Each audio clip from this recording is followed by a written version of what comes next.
মনে হচ্ছে এটা এক্সট্রা করে এমব্রয়ডারি ওয়ার্ক করা, এরকম সুন্দর তো, নাইস। এটা হচ্ছে একটা কিমোনো, কিমোনো স্টাইল একটা কিমোনো বোরকা।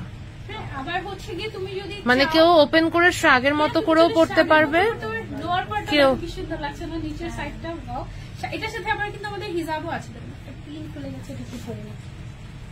আজকে আমার বার্থডে, আমাকে একটা গিফট দেয়, এভাবে গিফট চাইলে লজ্জা লাগে না? বড় কিছু না, এভাবে গিফট চাওয়া যায় না, বোকা। ওকে, সো এটা হচ্ছে আমি এক কাজ করি, ভিতর দিয়ে দিয়ে দিই।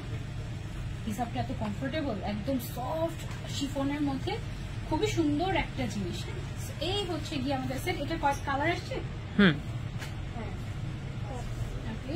এটা হচ্ছে এভাবে ছবি তুলে মনে হয়, এইভাবে ভালো লাগে স্লিভসটা। ওকে, 5টা কালার আসছে আমাদের এটার মধ্যে। স্লিভসের মধ্যে একটা এমব্রয়ডারি করা ফ্যাব্রিক আমরা ইউজ করেছি। আর এটা কি ম্যাটেরিয়াল আপু? TikTok silk. এটা হচ্ছে টিকটক সিল্ক। টিকটক সিল্কটা অনেক লাইট ওয়েট, খুবই কমফোর্টেবল হবে গরমের জন্য। তারপরে এটার আরেকটা কালার হচ্ছে আমাদের দিস ওয়ান। ওয়াও, এটাও কি ক্লাসি!